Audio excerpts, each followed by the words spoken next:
Really? Yeah, see, it's in 3 minutes now. We're live. Yes. Broadcast is live. It is still doing the countdown on the normal thing, but we are basically live now. There's zero watches, but it's How fine. We're here. exciting. Come on, Hi, everyone. everybody. So yeah, Oh, yeah. really, really excited. Really, really excited to do this broadcast. There's 8 people. Hello, all eight And people. we are Let's live. We are live. Welcome, everybody. I'm Tatum from FuseSchool. I'm the head of FuseSchool, or the teacher at FuseSchool. I would like to introduce you to my guest today. We've got the incredible Russell, the love muscle from Incredible Oceans, chilling with us today. And then we have the wonderful Wade, all across the world, from the seas of South Africa, joining us today. So, yes, before we get into it, we're going to let them introduce themselves and then we're going to get straight into this ocean sustainable video. Yeah? Okay, let's get into it. Russell, take the wheel. Hello. My name's Russell. As you can probably tell from my accent, live in England, and I am a marine biologist who studies the coolest, I think, of all of the ocean things, which is plankton. And loads of people are like, "Why should I care about plankton?" Well, if you take a breath and breathe that out, that came from the trees. If you take another breath, breathe that out, that came from the seas. Plankton literally make 80% of the oxygen that keeps us alive, and I study them. There we go. That's me. That's really cool. Wait, your turn. Let's go. Okay. Hello, everyone. My name is Wade Nodi. I'm all the way from South Africa, Cape Town. I've just recently finished my studies as a marine scientist at CPT. So yeah, I did last year. I actually started with my in-service training. So that's like part of your practical. You go out into the field and apply what you studied. So I did marine education. We taught kids more about the ocean sharks specifically, and also like some rocky shore species that you would find, like why they are important and the adaptations. Yeah. That's So cool way.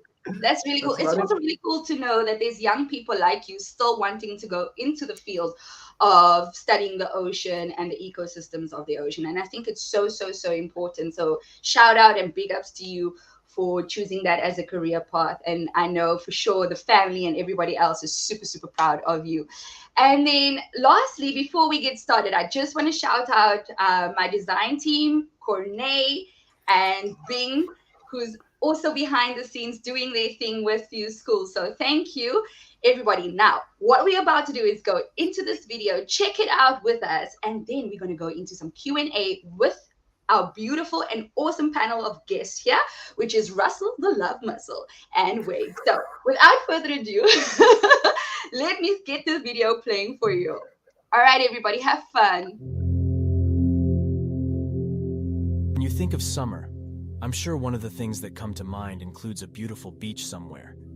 But did you know that the ocean is the largest unexplored place on Earth? Did you know that the ocean moderates and influences climate and weather, while supplying us with fresh water and simultaneously improving our health through its ecosystems? Oh yeah, all of that and more. So when we think of sustainable living, our oceans should dominate the conversation. This video will highlight the most important parts. With the Earth's surface water covered at 70%, the oceans hold most of all the water on the planet. Earth has one ocean. However, it is divided into 6 ocean basins: North and South Pacific, North and South Atlantic, the Indian and Arctic Oceans. These ocean basins are all connected to all of Earth's water through evaporation and precipitation processes, the water cycle, which means eventually all major watersheds will drain back into the oceans, transporting nutrients, sediments, and the most unwanted, pollutants. Speaking of pollutants, our ocean and marine life are violated with plastics and waste materials, which leads to habitat destruction for marine ecosystems. Plastic pollution should be emphasized because our waste entangles itself in marine ecosystems and suffocates precious marine life. Plastics don't break down. When they are consumed by fish and other marine species, it can cause ruptures in their digestive system or lead to starvation. What's worse is that microplastics re-enter human bodies when we eat seafood that contains fragments of plastics. 10 million tons of this trash are dumped in our oceans every year. Don't forget that the ocean dominates the Earth's carbon cycle, acting as a huge carbon sink by absorbing, transporting, or storing 90% of excess heat from increased emissions. Changes in the ocean's circulation caused by pollution, ocean acidification, unsustainable fishing methods, and climate change produced abrupt changes causing marine heat waves, which have intensified coral bleaching since the 70s. Let me give you a different visual.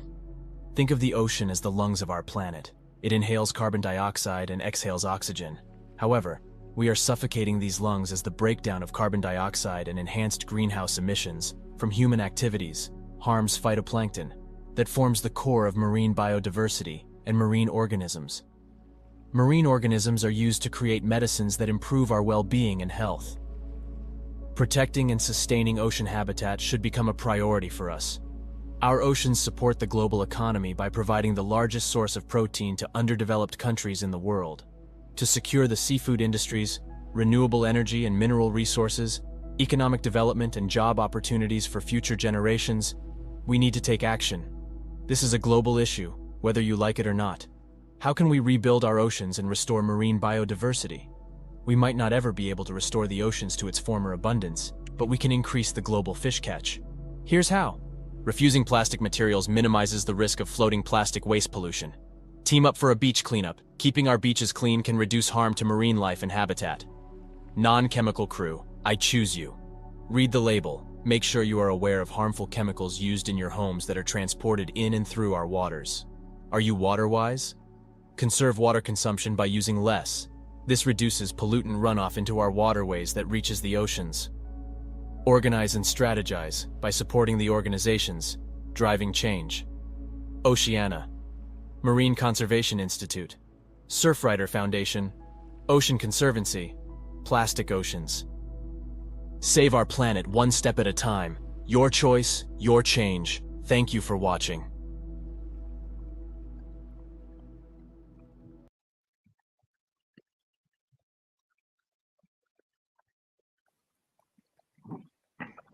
How cool is that? That was awesome. amazing. It's so beautiful what the live footage can actually do instead of just the animations all the time. When you have the real life footage, you can actually see just how intense it is. And I think bringing that to life in such a video is so, so important. Yeah? Yes, Yeah, it's that's so cool. heart-founting. Thank you so much for watching with us, everybody. We're going to go into the Q&A section now. So if you have any questions, we're looking at the comments. And we're definitely going to answer some of the questions I have for Russell and for Wade. So if there's anything that you guys are interested in asking, please do so. And then shout out to the team, to the FuseSchool team as well, for amazing job at designing as well as scripting this. Thank you, Wade, for your participation in the scripting as well. It's really cool to collaborate with young people, young minds, different sound and different noise out there. So thank you so much to the entire team for making this video excellent. I really appreciate it. Now, I am super excited because I have a burning question for you, Russell. Okay. Now, you've been in the industry for how long? Plus, what years have you been in the industry for? In the industry, so I started studying oceanography in the year 2000. So 23 years I've been in and around the ocean. I guess I took a bit of a break while I trained to become a teacher, and I was a teacher for a little bit, but then I came back into it. You can never leave the ocean too much. You just couldn't stay away. That's really cool. And Wade, like you said, you just recently qualified and did your thing to become a marine scientist. I want to ask you, what makes you passionate about the ocean itself? Like what made you want to go into this career? Take them. Well, to be honest, you know where I live. So I'm from a town very far, not very far, but far from the ocean. So it's not close to the ocean at all. You have to drive like almost 2 hours to get to the ocean. So I used to visit the ocean like once a year, almost not even in that year. Right. And it was always like with family trips. And yeah, like I think in that sense also like you never really get to appreciate because you don't actually go there that often, don't get to like witness the beauty of it as well. When I started my course, it's actually a funny thing. My aunt actually just told me, look here, look this up, check here what marine science is, what it's about. And the marine part, like it's just got my attention at the same time. When I saw it had to do with the ocean, I was like, yo, this looks very, very like interesting.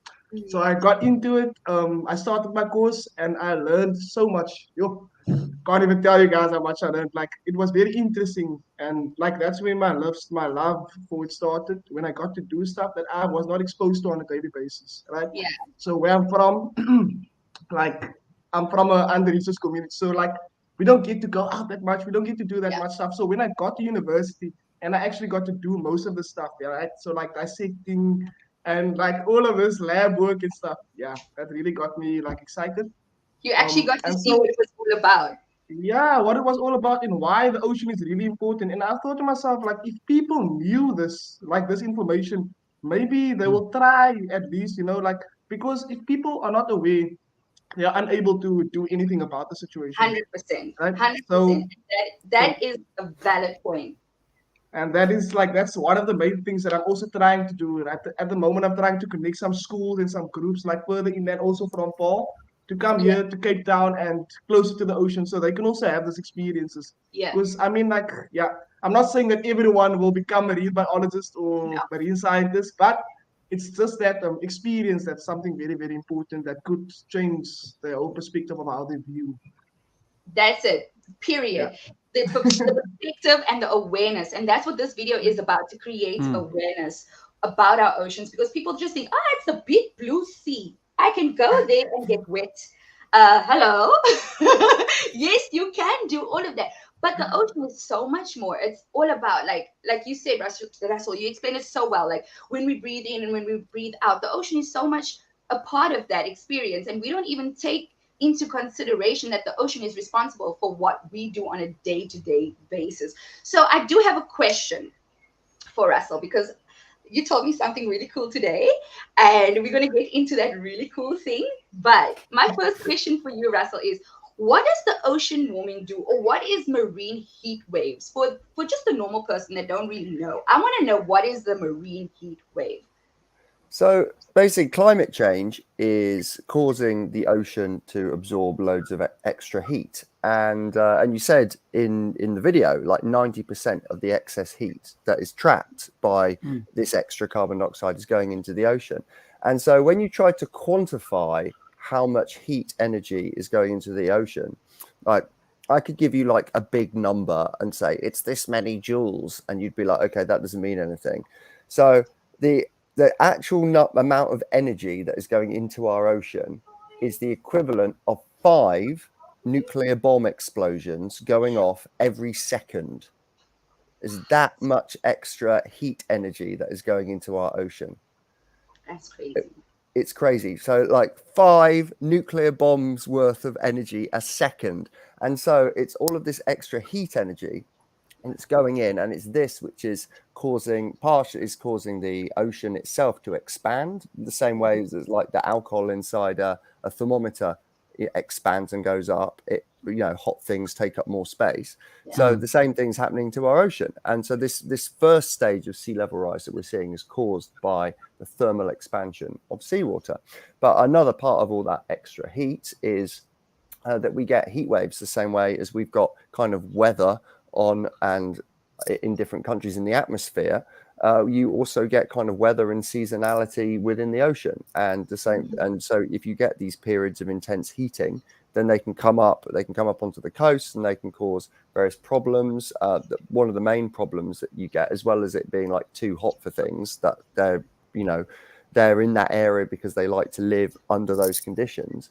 But one of the problems you've got, I mean, the reason why fizzy drinks taste better when they're cold instead of hot is that the gases come out. Basically, cold things can hold more gas than hot stuff.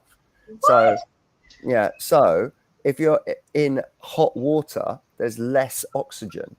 So if you're something that breathes oxygen in the water, the hotter the water becomes, the less oxygen it can hold, which is obviously a problem if you need to live. I get that, and that makes sense. You're not going to drink a warm Coke or a warm beer. Exactly. It's just gross, isn't it? It's true. It's true. So nobody likes a warm drink unless it's coffee. But I thank you so much. That was really nice to know. And I never knew it. My mind is completely blown thinking about 5 nuclear bombs. I mean, that's just crazy to me. Yeah. And it's wonderful to know that with a video like this, we kind of get information that we don't get to put in the video because obviously we only have a certain amount of time. But I really think that is such a cool point. Then my next question, you kind of tapped on that, but I think for the normal viewer, I want to know exactly how does the ocean, or what role does the ocean play in our weather pattern? Well, I guess one of the things that frustrates me is when we talk about climate change, people are always talking about like trees. We need to do some trees and some trees and trees. And I'm like, mate, shut up about the trees, right? Because the ocean is such a much larger driver of climate and the weather patterns that we see. So what I guess one of the things that we've got that is sometimes called the ocean conveyor belt. The scientists call it the thermohaline circulation, and it's basically it's like a transport of water that goes all the way around the Earth. It takes just over 1,000 years to do a complete cycle, and this conveyor belt that drifts around every ocean and takes the water around and has these massive currents. Is driven entirely by differences in heat and salt content. And the bit that we here in England we really like is what's called the Gulf Stream. And this is part of that thermohaline circulation that takes hot water from the Caribbean and takes it up across the North Atlantic and dumps all that heat energy in Europe. And so if you look at how high up Europe is or how high up the UK is, like latitude wise, we're the same latitude as Nova Scotia and Moscow. And obviously they get ridiculous amounts of snow every year. So we've got this basically that Gulf Stream melts all the snow and gives us loads of rain. And I guess like similarly, you've got a system of Namibia and the west coast of South Africa, where the wind causes this Benguela upwelling. So the wind basically pushes the water away from the coast, which draws loads of like nutrient-rich water up from the depths, and that causes like amazing fisheries and things like that to happen. So you can't really look at them separately. Like quite often the scientists talk about the ocean atmosphere system because the two are basically just so interlinked. There's no point in looking at them separately. Exactly. Very, very well answered that. Thank you so much for that. I just want to say, yes, the fish on the West Coast is bomb. We have something called the snook, and we all love a good snook. Yeah. It's a very bony fish. We all know the West Coast snook is the fish. That's the fish you want. So thank you for actually telling me about the wind and how the wind contributes to having such good fish. I never knew that, to be honest. So that's to all the people on the West Coast in South Africa. Now you know why the snook tastes so lekker. Right. I've got a really nice question for Wade, because I know Wade does his thing where he goes into the ocean, he puts his goggles on and he puts his wetsuit on and he goes and he dives. But I want to know, Wade, from you, in your personal experience, right? What is some of the, I would say, the worst things that you found, or the scariest, the craziest things that you found on just going in and cleaning up the ocean? What was some of the coolest, or not the coolest, nothing cool, but what are some of the scariest things that you found, or the most mind-blowing thing? So something that I kind of think is cool and scary at the same time. When I did, so this was actually one of my reports that I did like an underwater cleanup just across the road from my work.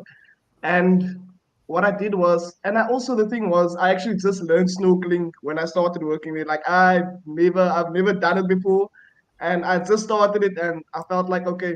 And when we did snorkeling across the road, I saw that there was like a lot of plastics at this specific spot. Yeah. But especially when it's high tide, right? So there's a lot of rough wave activity. So all of that plastic comes from there's different sources, to put it like that. So close by there's a harbor, right? So a lot of fishing happening there. It's a tourist attraction, the place itself. So in Cork Bay, so there's a lot of shops and stuff like that. We found a lot of eating, so like eating utensils like your forks, spoons, Plastic forks. plastic forks, of course, yes. Um, something that's very that like I'm gonna come to that again. Right. So the thing that was interesting for me was like the urchins, right? They kind of hide themselves under the plastic and they make use of it, right? And so that's actually something very scary for me also. Like they might think it's something for them also to protect themselves from. And Yeah. yeah, those Mm. fish are like they just swimming there, and like all of these plastics are around them, and you can literally see like all of this. Whenever the waves are like going to the front, they come to the back. You can see how much it, like how this plastic just keeps on moving, and it's yo, it was just it was a lot, man. I know in the But video we highlighted that, yeah? I know you were saying. Now, in the video, we highlighted how plastics and microplastics kind of impact the animals. And we saw that it leads to starvation, where they think because they've taken so much plastic in, they've eaten it, that it gets stuck, right? I don't know if you know more about that, but So it's crazy to me that they think of it as like they are still full. So yeah, plastic doesn't break down at all. Okay, so whenever they do consume the plastic, it stays there. Okay, Yeah. so when it stays there, they think that they're still full. So if they think that they're still full, do you think that they're going to go eat again after that? Mm, not It's at all, not. right? So that's where the starvation part happens. A lot of them suffocate as Yeah. well. So like you also saw with the Mm. video, and also like a lot of marine mammals, they're getting tangled by it, and some of them they have lungs, they don't have gills, so they can't breathe underwater. They need to come up for air as well. And then we get our like a lot of so where we work, we talk about a lot of sharks as well. So it's not all sharks, but some sharks need to move in order to breathe, right? And so a lot of sharks get entangled into that also, and if they can't move, they actually end up suffocating as well. All right, so there's a lot of effects that these plastics have, and the tiny little plastics that you were talking about as well. All right, there's also this thing called bioaccumulation. So when like so there's like it's a bit of an explanation, but okay. So in the food chain specifically, right? If you talk about any ecosystem, so Mm.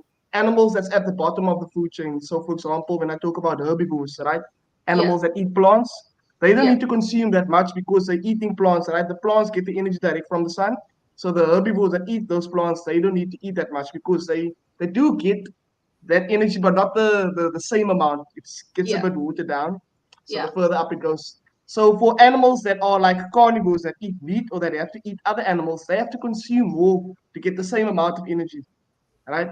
Okay. And so the problem with that is when they consume more, plastics is also in that situation, right? So those animals, maybe let's say fish, young fish, this fish went to go eat some plastics there, this fish went to go eat some plastic. Now we have a bigger fish or a shark even that have to eat both of those fish, right? That's And so a means that he Yeah. gets both of those plastics like gets doubled up into his system. yeah. Yeah. And yeah, so even with the microplastic, like sometimes they escape into the tissue of the fish, or like it enters a region where sometimes when the people are cleaning the fish, they don't actually spot those microplastics, right? So that ends up Into our into systems and what In is it our like? system as the well. cycle of life, the cycle of Yeah. plastic life. So we are in a way it's actually our own fault. That's what I always like to say. Afrikaanse saying that my grandma always used to say is hulle sny 'n rat vir hulle eie gat. And It's let's almost nail like that they for are you. creating this thing for themselves, like and yeah. So it's devastating actually to see it like that. Thank you so much, Wade, for your insight. I want to ask you the same question, Russell. I assume you've also been into the ocean and cleaned up, and judging from the beautiful photos I've seen on Incredible Oceans and your page, which I've stalked, I've seen some amazing photos. So tell me, what is the most interesting thing that you found, or the scariest thing that you found that like kind of broke your heart, I would say, that entered our Okay. oceans? I mean, I love beach combing and going down the beach. And one of the things I think is really important when you engage with nature at all is to kind of not just take from nature and be like, yeah, give me it, nature, but kind of to be an active custodian and kind of give back to the environment that you're enjoying. So I think it's like, I feel every time I go to the beach, I always end up doing a thing. It's just we have it here in the UK called 2-minute beach clean, and you just time yourself for 2 minutes, and you see like what you can pick up off the beach in 2 minutes. You take a photograph of it, and then you like put it in the bin and recycle it or whatever. But there's also like, if you can't be bothered to do 2 minutes, there's take 3 for the sea, which is like, again, you just take 3 things off the beach, photograph them, and then you're kind of done.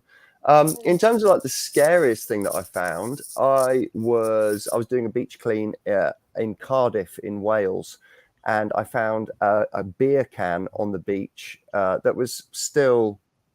I've got it upstairs. I should have brought it down. And it was this beer can was there. I found it last year, and the use by date on the bottom was 1985, and the can was still there with its logo and everything on it, which was like absolutely mental. I mean, the other thing, so I just last month I was in the Azores, which are like a volcanic archipelago in the North Atlantic.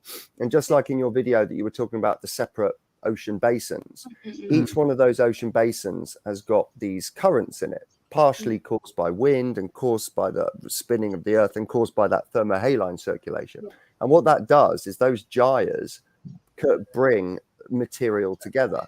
And, 200 years ago, they would have brought seaweed together, and they still do that. But now they also bring plastic together. And so people have heard of the Great Pacific Garbage Patch, but we have the equivalent in every single one of those oceans.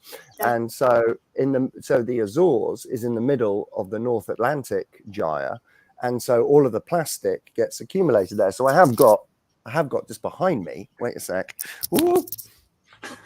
Guys, we're getting some goodies.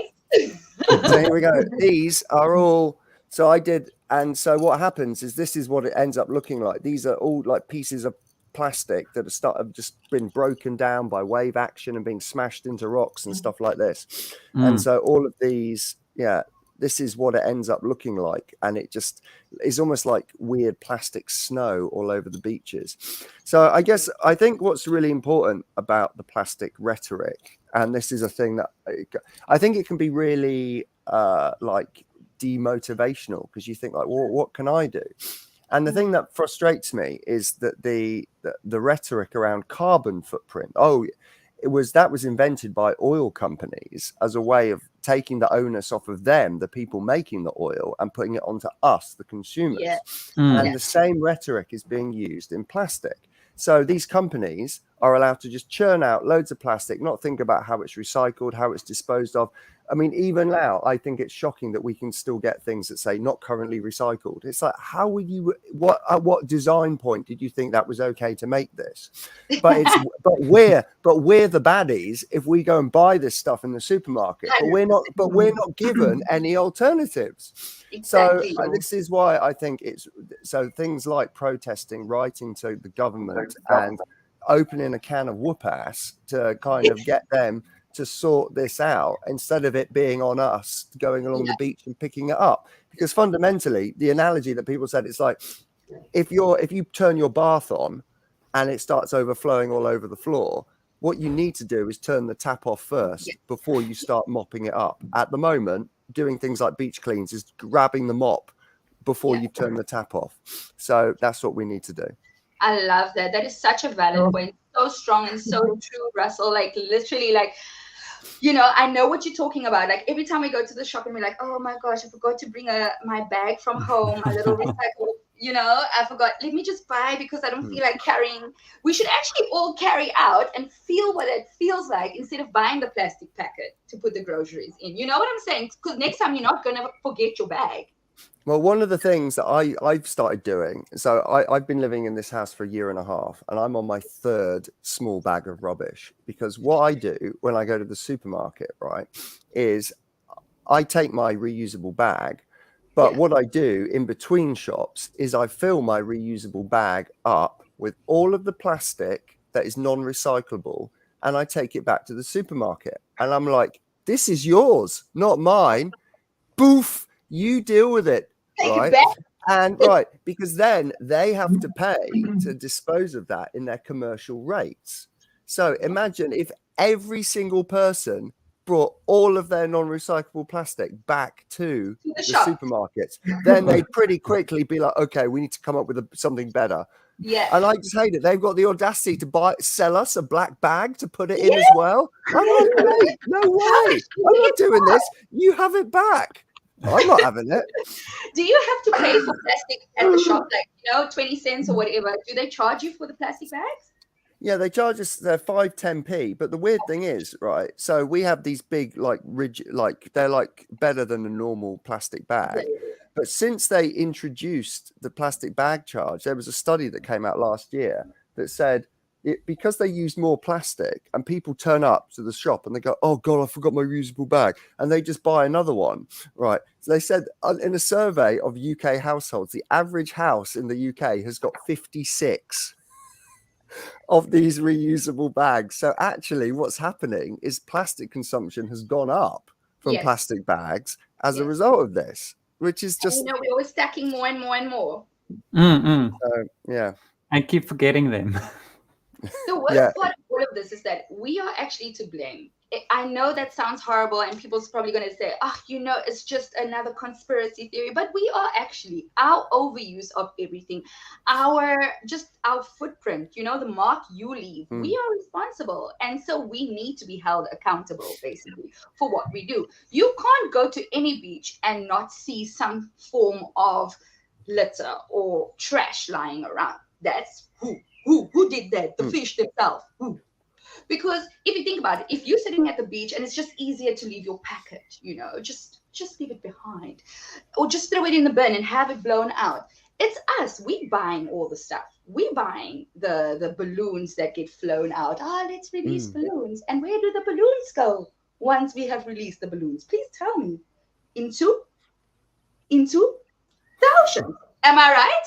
So think about what you are doing, people. At the end of the day, we are supposed to be held responsible for the actions we take, for the choices we make. That's why we keep on saying, your choice, your change. So the choices you make will change the results of what we're trying to do with sustainability. So it's as easy as, I like what you said earlier.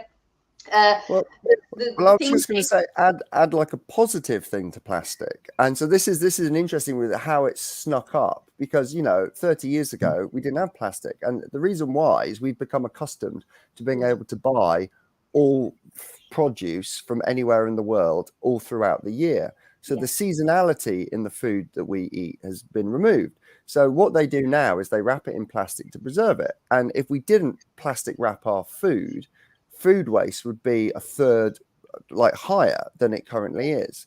So the trick is to start eating like locally and seasonally, and then that really reduces the amount of plastic that's needed in the production cycle in terms of the food that you're eating.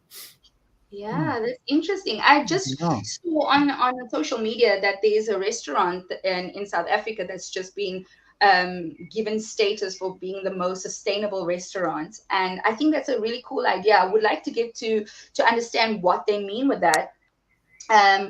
So I think that's really cool in terms of restaurants also participating in what they're trying to do to be more sustainable. I think that should be something like for us in South Africa, we might not have a shop that you can go and take your bottles and put it in and earn back a little slip that you can go to the payment station and say, hey, here's my slip, take it off my now list of groceries, So it's an incentive to recycle. So the fact that I'm experiencing that for the first time is so motivational for me, because now I'm like, okay, let's go bottles. And I'm literally checking the back to see if it's recyclable, because I know I'm going to earn my 25 cents.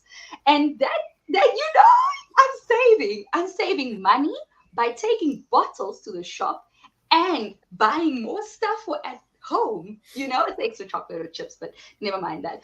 But still, it's an incentive. It's a small incentive. And I think anything that kind of pushes an initiative in the smallest of ways, like recycling bottles, for example, that's a push in the right direction. And I think that is what we need everybody to try and think. What are you doing at home? What are you doing when you go to the beach? Like Russell, are you taking your bag and finding plastic and dumping it where it's supposed to get dumped? Or are you just walking by? If you are just walking by, you need to change that mindset. Don't just walk by. Don't just leave it. go to the beach, take your 2 minutes, clean up, you know, or take 3 things and do your thing. Someone said you guys are so nice. Happy to see that. Thank you so much. I would like to think that we happy people out here. Just a shout out to all of our viewers that has said hello and that's laughed throughout the day with us and that like the topic. It's really nice to see some of the comments come through. And nowadays, everyone is so busy with their own lives that they don't have time to just watch something like this, you know, because we're in the era of scrolling. But hopefully some of our content from Incredible Oceans as well as FuseSchool will pop up in your shorts, in your reels, and you will see some sustainability methods or hacks come through that you can apply to your own life. Yeah, absolutely. I'm going to ask Russell. I want to ask you one last thing. So we all heard about the submarine. Yeah. Yeah, the submarine. The submarine was the talk of the town, the talk of the world today. Russell, if I can ask you, tell us more about the submarine. About the submarine. Well, I think so. I was looking into it a bit more, and I think it's kind of cool, the idea that, I mean, before, essentially, if you wanted to go into the deep ocean, you had to be part of an academic institution or had to be a millionaire, right? There was no other way to do it. And so it's really great that there's now these smaller commercial companies popping up that are taking people down there into this thing in the hope that it's going to help these people go, oh, whoa, I should look after the planet. I'm one with the ocean a little bit more. So the two of the people who are currently trapped in the submarine, one of them earned his millions by selling private jets to people in the UAE. And the other one is vice president of this massive Pakistani conglomerate that makes lots of plastics and fossil fuels. So I'm like, okay, great. So I'm just saying, so in terms of that, it's probably good that they are engaging with the deep ocean environment. The ocean. But I think what it's really highlighted. Yeah, I think what it's really highlighted is how dangerous the deep ocean is, and people for ages were like, it was only until this new investment banker guy came along, Victor Vescovo, that in the last 5 years that we went down to the deepest part of the ocean in 1960. No one did it again until 2012, and that was James Cameron, the director, went down there, used all the money from Avatar and Titanic and stuff to go down. Then this investment banker came along, Victor Vescovo, and he was like, right, and he started taking people down. And so now the same amount of people that have been on the surface of the moon, 12, have been to the deepest point in the ocean. The problem is that going underwater is more dangerous than going into outer space, and people don't appreciate that, because in outer space you've got to keep one atmosphere in your capsule versus no atmosphere. So you've just got one atmosphere of difference. But because water is so heavy, just 10 meters underwater, you've then got 2 atmospheres, because you've got the weight of the water and you've got the weight of the Earth's atmosphere. And then you've got 1 atmosphere inside. So just 10 meters underwater, you've got the same atmospheric differential as you would have in outer space. And so this submarine that's gone down is at 4,000 meters underwater. So, which is just, on every square centimeter, that's 400 kilograms pressing down. So that is an insane amount of pressure. And so I think going down there shouldn't be isn't something that should be let's just go for a ride in the deep sea. It is dangerous. And, I think, I also think there's been a lot, I don't know if you saw in the Mediterranean last week, there was this refugee boat that had 700 refugees on it that sunk, and about half of them died. And they had 1 Coast Guard vessel that was there. 5 people, all who happen to be quite rich, go missing, and they have 10 boats and a multi-international thing to rescue them. So there's a definite disparity there as well. It drives me insane, and I don't think we talk about it enough, because like as soon as there's like the political figures or the celeb or somebody that is boom boom boom boom with the money, there's always, everybody's involved. There's a documentary in a 1 minute coming out, and it's like literally not even been 24 hours and we got a documentary. But as soon as stuff like that happens to regular people, we slow to react. And I think what Thoughts of Creativity is saying, that in Pakistan there's a huge problem of garbage disposal, and we need awareness around that. And I think the awareness starts with us. Yeah. So Thoughts of Creativity, I hope you reach out to us on our page, or you look at some of the videos and find ways that you can implement it. Maybe you can tell someone that will tell someone. Word of mouth, that's what we got going on. But also lead by example. Lead by example and do the best that you can do to kind of drive the change. That is what we want to tell you. And we've got more videos coming out on sustainability, on climate change. We're taking it a bit at a time. We don't want to overload people with information, because the minute you overload, I know people switch off. So we're going to have more videos come out on ocean sustainability, ocean literacy. There's some amazing content that Incredible Oceans have created as well. So we're going to be posting a lot on that. Yeah. We're going to be posting a lot on that. And please like and subscribe to our channel, because we want to do more of these lives, and we want to do more of it with you at home and with our guests coming through. So I want to almost end off, but I want to ask my panel here. Please tell me, Wade, Russell, and Corne, what's the one thing that you would maybe tell someone else out there to do to sustain our ocean? Something easy for you that has worked for you. Just one thing that you can tell them to motivate them to make their choice. Let's start with Corne. Well, certainly in the short that I made, I learned that you need to take a shorter shower, which most people do not really do. So they estimate to take about a 5 to 10 minute shower. And yeah. If you can go shorter, go shorter. Wade, what about you? What's the one thing that you seeing that you are in the ocean all the time? What can you tell people? To be honest with you, it's not as easy as it is. Coming like from my personal experience, like I was so disconnected, it was coming through this learning phase and myself, like, yeah. So with plastic itself and the disposal of plastic, that's something that I've been actually like trying to, separate myself from. Yeah. And slowly, what I've done was I actually, so it starts with yourself, right? That's the main important thing that people need to know, right? So it's not about talking and telling people you're going to do this and do that. It's just about you, like, leading by example. So the one thing that I can tell you about myself is like also the community that I come from. Like people are just throwing the waste everywhere, right? Any way they want. It's like it doesn't look so hectic, but they get those days where there's just like a lot of rubbish lying there and so on. So in that environment, when you grow up there and you all of a sudden want to come and tell people, listen here, you can't throw your rubbish in, you can't throw it up. It's gonna cause a whole Issue, argument. Yeah, because like people don't want to be told what to do. So yeah, I had to learn through that. And so for myself, I actually like what I did was how I started was whenever I had a plastic or something on me, whatever it was, I would just place it in my pocket, right? And I learned this actually from a family which I was always visiting when I was a younger child. They always used to like when I had a friend, right? Whenever I used to like throw a piece of paper or something on the ground, he would guilt trip me at the same time, and he would be like, "Oh, you can't do that," and all of this stuff. And I felt bad. I was still a child at this time, right? And I felt really bad. But slowly, all I did was just keep my plastic, keep my papers, keep everything. Make sure when I go. And after this, like this specific thing, I never thought that it would lead to here where I am today, right?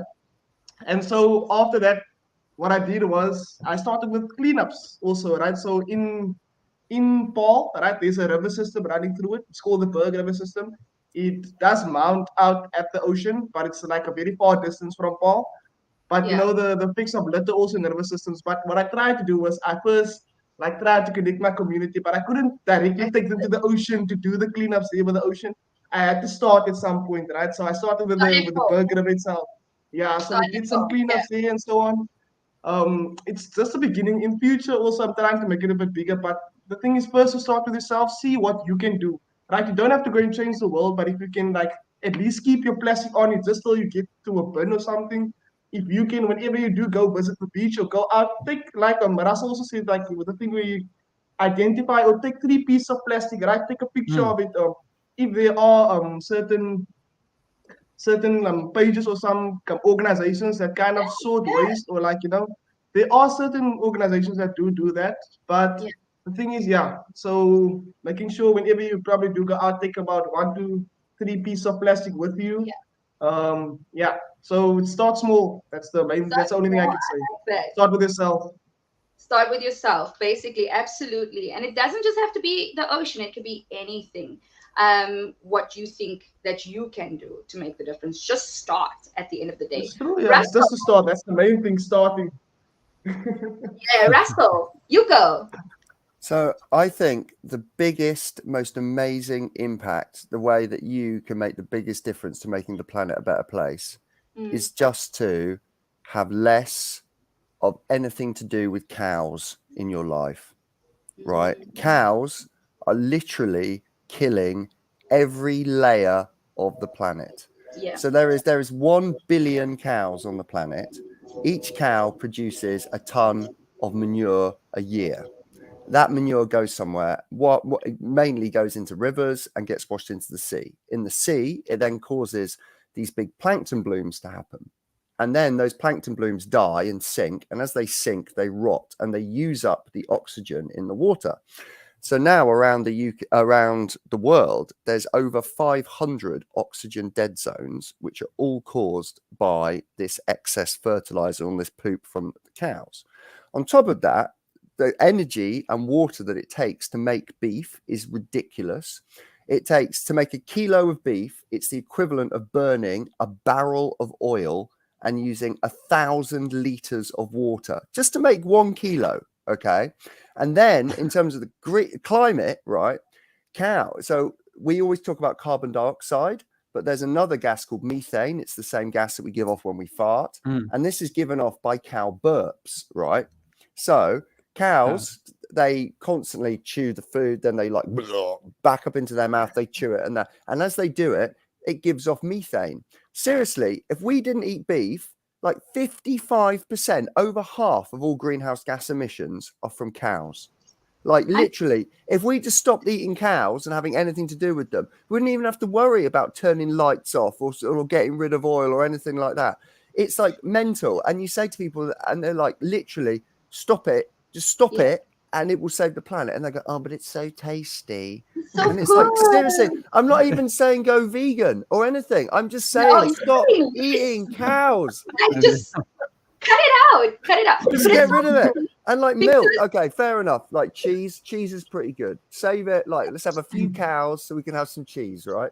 But I mean, milks, you've got so many different types of milks now. You don't even need like you got oat milk, soy milk, rice milk, hemp milk, everything. So tastes like cardboard. And beef is really bad for humans. It's really bad, like from a health point of view. So it's literally just like stop having anything to do with cows, or have as little to do with a cow as you possibly can in your life, and you and the planet will be better for it. Please, on that note, go and check out our video on greenhouse gas emissions and enhanced greenhouse gas emissions, and we will tell you all about the cows and how they affect our climate. Okay, so let's just drive yourself into our catalog, go and have a look at our greenhouse gas emissions video. And I see something really awesome there behind you. What's that? It says ocean. This? What's whoa. What, this old thing? What is that? Hey everyone. So what this is, I wrote a book and it's called Ocean Endangered. And now what they said, could you write a book about how bad a state the ocean is in? And I said, that sounds really depressing. So what I did instead is we've got 5 chapters. Each chapter is a different ocean biome. So we look at like the deep sea, the open ocean, the coasts, the poles, and coral reefs. And each chapter goes like this. Look at all this cool stuff that lives there. Whoa. So, and then you're like, whoa, that's amazing. I didn't know those cool facts about that thing. right? And it's full of like pretty pictures. Look, look, coral reefs. Look at Coral that. It's reefs, just full. man. Let's do another page. Oh, look, big manta ray. Yo, Whoa, what else have we got? that's- There's the coral reefs again. Way, there's some poles. There we go. So Oh, then, so after you've been like, oh my God, there's so much cool stuff, then it goes, but this bad thing is happening. And then you're like, what? I didn't know the bad thing was happening. That's really stressed me out. But then at the end of each chapter, it goes, but this is what we can do about it. So it's positive let's go and to that empowering. section of the It's book. pretty. And yeah, so it's called Ocean Endangered, and go and buy it. I don't get any money if you do buy it, but there you go. It's a good book. Absolutely. Salute to you for writing your book and for making it so cool for everyday life. It's a nice thing to have on the coffee table, people. You know, it's a good conversation starter. And it's probably the only book you read behind you on that bookcase. Yeah, I've had it. To be honest, I'm such a slow reader. So I'm like, oh, I need books because I'm a scientist. But I'm just like, oh, I'm so slow at reading. It's a You're not really the only one. It's a really nice book. I can tell from the pictures, and I also like the author. The author is bomb. So let's just shout out to the author, guys. Can we just put the book up there once more? I just need to see the title again. Ocean Endangered. Please, guys, check it out. You know, you can buy online nowadays. Or if you can get it at the bookshop, go. But that's it from us. Thank you so much, Russell, Corney, and Wade. Thank you, everybody that joined in. I see you, Cheesecake. I see you, Dania. I see you, Cheesecake, Sarah, Dania, Levi. I see everybody in our comment section, and it's been wonderful to chat with you. Like, subscribe, stay tuned to FuseSchool. We've got more coming for you. And like you know, we are passionate about education. So be passionate with us. And if there's anything you need from us, please shout out. Let us know what more you want to see. And until the next time. Yeah? Till the next time. Thank you so much, everybody. Till next time. Bye, everyone. Bye, guys. Bye.